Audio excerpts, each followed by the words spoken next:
Hi friends, நம்ம Ben 10 சீரிஸில் இருக்க டாப் 5 ஸ்ட்ராங்கஸ்ட் கிளாசிக் ஏலியன்ஸ் தான் பார்க்க போகிறோம். அடுத்து பார்க்குறவங்கள லைக் ஷேர் சப்ஸ்கிரைப் பண்ணாமல் பார்க்குறீங்கன்னா பண்ணிட்டு பாருங்கள். அடுத்து என்ன வீடியோ வேணுன்றதை கமெண்ட்டில் சொல்லிடுங்க. டாப் 5ல் இருக்குது கோஸ்ட் ஃப்ரீ. இந்த ஏலியனை நான் ஏன் டாப் 5ல் போட்டிருக்கேன்னா, இந்த ஏலியனை வந்து நம்ம பென்டன் சீரிஸில் ரொம்ப கெட்ட ஏலியனாக காமிச்சிருந்தாலுமே இந்த ஏலியனுக்கு நிறையா பவர்ஸ் கொடுத்துருப்பாங்க. இந்த ஏலியனால் எதுக்குள்ளே வேணால் போயிட்டு வெளியே வர முடியும். அடுத்து இதால் மற்றவங்கள கண்ட்ரோலும் பண்ண முடியும். இதனால தான் நான் அந்த ஏலியனை டாப் 5ல் வச்சுருக்கேன். டாப் 4ல் இருக்குது அப்கிரேட். இந்த ஏலியனோட பவர்ஸ்ன்னு பார்த்தோன்னா, இந்த ஏலியனால் எந்த ஒரு ஆப்ஜெக்ட்டையும் கண்ட்ரோல் பண்ண முடியும். அதை வச்சு தான் எதிரிங்க கூட சண்டை போடும். இந்த ஆப்ஜெக்டை ஒரு சண்டை போடுற பொருளாக ஆக்க முடியும். அடுத்து இந்த ஏலியனுக்கு தேவையான அளவு ஸ்ட்ரென்த்தையும் கொடுத்துருப்பாங்க.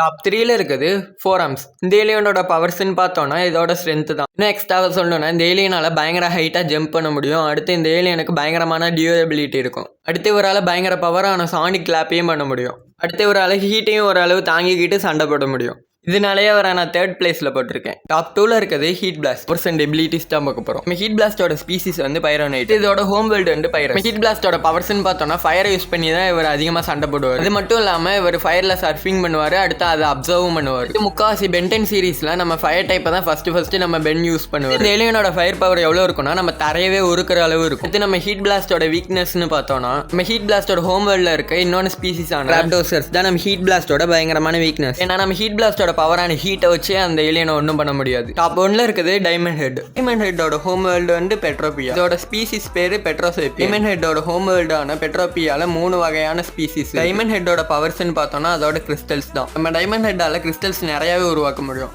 அதுக்கு எவ்வளோ லிமிட் இருக்குன்னு நம்ம பென்டன் சீரீஸில் சொல்லவே இல்லை. நம்ம டைமண்ட் ஹெட்டோட கிறிஸ்டல்ஸ் ரொம்ப ஷார்ப்பாக இருக்கும். அடுத்து அது எத்தனை தடவை உடஞ்சாலும் ரீஜென்ரேட் பண்ண முடியும். அடுத்து நம்ம டைமண்ட் ஹெட்டுக்கு வயசே ஆகாது. நம்ம டைமண்ட் ஹெட்டை எந்த ஒரு எனர்ஜி பீம் அடித்தாலும் அதை அப்படியே ரிஃப்ளெக்ட் பண்ணி அவனே அடிக்கலாம். அவ்வளோ பவராக நம்ம டைமண்ட் ஹெட் இருந்தாலுமே இவருக்கும் கொஞ்சம் வீக்னஸ் இருக்குது. அதில் முக்கியமான வீக்னஸ் சவுண்டு. நம்ம டைமண்ட் ஹெட்டால் சானிக் வைப்ரேஷன்ஸை தாங்கிக்கவே முடியாது. இந்த வைப்ரேஷன்லாம் ரொம்ப நேரம் நம்ம டைமண்ட் ஹெட் மேலே பட்டா நம்ம டைமண்ட் ஹெட் அப்படியே தூளாக உடஞ்சி விழுந்துருவார். ஆனால் இதை வச்சு நம்ம டைமண்ட் ஹெட் அழிக்க முடியுமான்னு கேட்டிங்கன்னா, அதால் நம்ம டைமண்ட் ஹெட்டோட சின்ன பீஸ் இருந்தால் கூட போதும், அதுலேருந்தே இவர் வெளில வந்துடுவார்.